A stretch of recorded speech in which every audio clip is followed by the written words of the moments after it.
Эми балдар өзүңөр көрүп тургандай биздики схема дээрлик чогулуп бүтүп калды. Эми биздики аварийный сигналдарды коюшубуз керек болот. Авариялык сигналдар. Эми бул авариялык сигналдар эмне үчүн керек? Мисалы бул жерде телфер бир оор грузду көтөрүп баратса, же болбосо двигателдин белгиленген кубаттуулугунан огурураак жүк көтөрүп алса, же бир нерсеге такалып калса, механикалык бир оорчулук келе турган болсо, бизде двигатель күйүп кетиши мүмкүн. Ошол учурда жылуулук релеси иштейт. Жылуулук релеси иштегенде бизде сигналдар бир авария болуп жатат деген түшүнүктү бериш керек. Ал үчүн биз азыр звонок жана лампаны колдонобуз. Мисалга алсак, биринчи лампабыз бул биринчи электр кыймылдаткычын да авария бар экенинен сигнал берет. А звоногубуз болсо экинчи электр кыймылдаткычта авария бар экенин түшүндүрөт.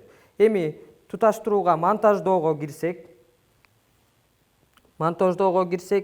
биринчи лампаны туташтыруу үчүн бизге биринчи жылуулук релесинин ажырап турган контагы керектелет. Бул тагыраак айтканда, бул контакт бизде азыр 96 деген контакт экен.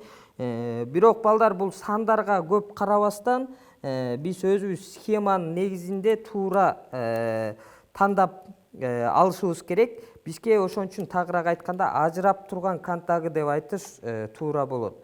Жана лампанын бир жагы ушул контакка туташты, ал эми экинчи жагын болсо бир фазадан алабыз. Эми бизде азыр L3 же L2 фазасынан алсак болот, айырмасы жок. Бирок бул жерде L2 фаза Б бош экен. Ушул фазадан алып лампага туташтырып жатам. Жана ушуга окшош түрдө эле звоноктагы ушундай туташылат. Звоноктун бир контагы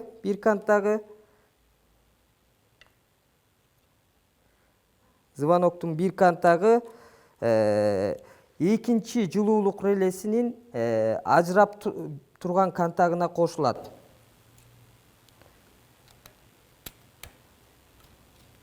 Ушул аркылуу бизге звонокко ток келет дагы, авария болгондо. Анан авария бар экенин түшүндүрөт. Жана экинчи контагын бир фазага туташтырабыз. Бул жерде тагыраак айтканда проводубуз L3 контагына ыңгайлуу экен. Ошол L3 контагына туташтырып койсок болот.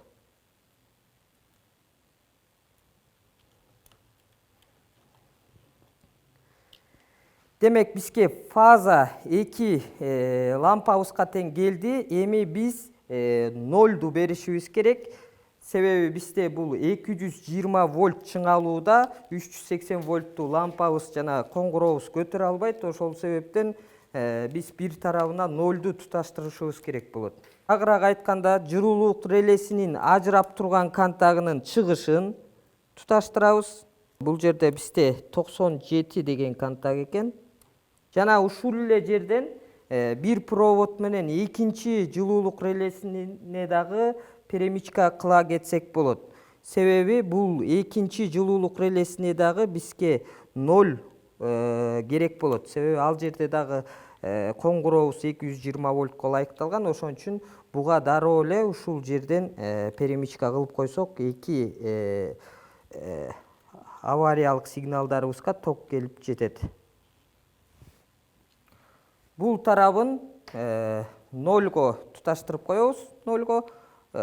Жана ошол аркылуу бизде толук эки авариялык сигналыбыз толук түрдө иштеп бере алат. Схемабыз азыр дээрлик бүтүп калды. Мына өзүңөр көргөндөй схемада көргөзүлгөн ар бир линияны чогулттук. Бизде мына ар бир проводу даяр болду. Эгерде балдар сөзсүз түрдө жаңы биринчи же экинчи жолу чогултуп аткан болсоңор, сөзсүз түрдө схема менен кайра текшерип кошушубуз шарт болот. Себеби бизде бул жерде 380 вольтко туташтыргандыктан короткий замыкание жана ар кандай зыян алышыбыз мүмкүн. Ошон үчүн схеманы толук түрдө кайра текшеришиңер шарт. Жана биз башкаруучу кнопканы бекитип алабыз.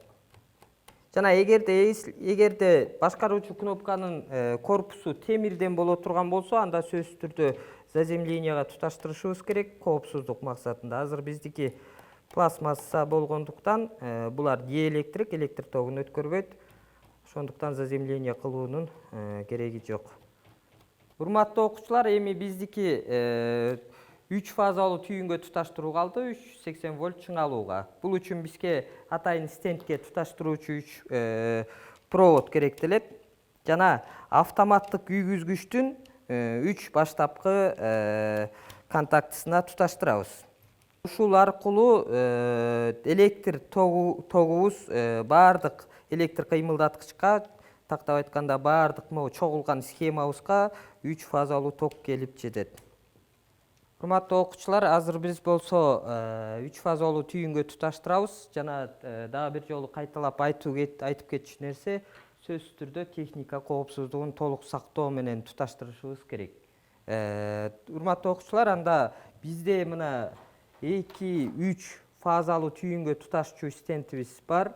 Ушул аркылуу 380 вольт чыңалуудагы напряжение келет. Бул жерде 3 фазаны туташтырабыз. Жана биздин аварийный сигналдарыбызга 0 керектелет. Толук түрдө туташтырып алдык. Электрический чынжырчага туташып алып алгандан кийин бизде автоматтык күйгүзгүчтү көтөрүшүбүз керек. Демек бизге автоматтык күйгүзгүчкө чейин 3 фазалуу электр тогу келип жетти. Жана стендтеги автоматтык күйгүзгүчтү туташтырабыз. Анан эң негизги нерсе, бул жерде бизде кнопкалар менен кантип башкарууну көргөзсөк болот. Азыр бизде бул жерде электрический ток келди. Жана биринчи көк кнопканы басып, стоп кнопкасы бизде биригип турган контакт болгондуктан баардык кнопкаларга электр тогу өтөт. Жана биринчи кнопканы басып көрөбүз. Мына окуучулар, двигатель, биздин электр кыймылдаткычыбыз азыр сол капталга иштеп жатат. Жана экинчи кнопканы бассак, электр кыймылдаткычыбыз тескери багытка иштеп жатат. Демек схемабыз туура чогултулган.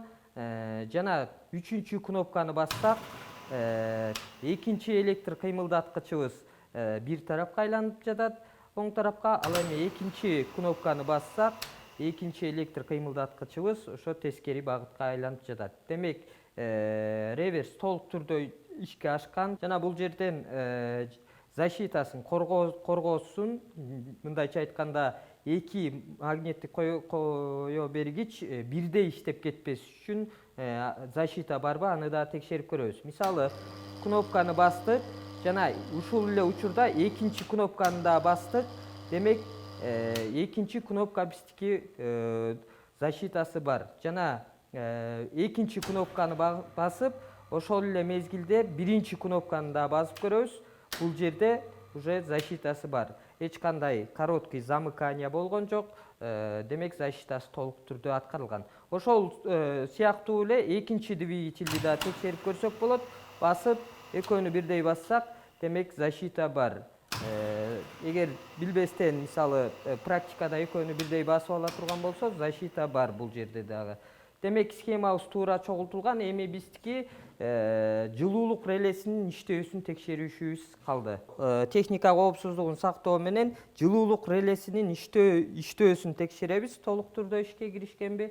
Биринчи, мисалы, кнопканы бастык. Бул убакта двигателибиз кыймылга келди. Эгерде кандайдыр бир нагрузка болуп, же болбосо жанагындай механикалык бир оорчулук келе турган болсо, двигатель ысып иштен чыгып калышы мүмкүн. Ошол учурда жылуулук релебиз иштейт. Жылуулук релебиз иштеди, авария бар экенин лампабыз сигнал берди. Демек схемабыз толук түрдө туура чогултулган. Жана кайра биз качан бул механикалык бир бузукту оңдогондон кийин сөзсүз түрдө бул жактан кайра автоматтык положениеден ручной абалга келтиребиз. Жана схема кайра иштөөгө даяр. Эми экинчи жылуулук релени текшерип көрөбүз. Мисалга алсак, электр кыймылдаткычы иштеп жатат. Бул жактан кандайдыр бир нагрузка болду, оорчулук болду. Жана бул жерден жылуулук релебиз сигналды кабыл алды. Демек, толук түрдө электр кыймылдаткычын өчүрдү. Схемабыз толук түрдө туура чогултулган деп эсептесек болот. Жана схеманы өчүрөбүз.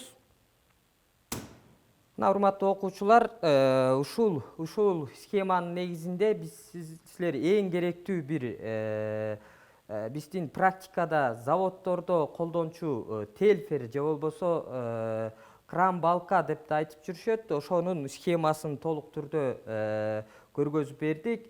Баардыгыңарга ийгилик каалайбыз. Баардыгыңар окууда тайманбай, окууда бекем болгула. Жана электрический ток менен туура чогултуу менен иштегиле.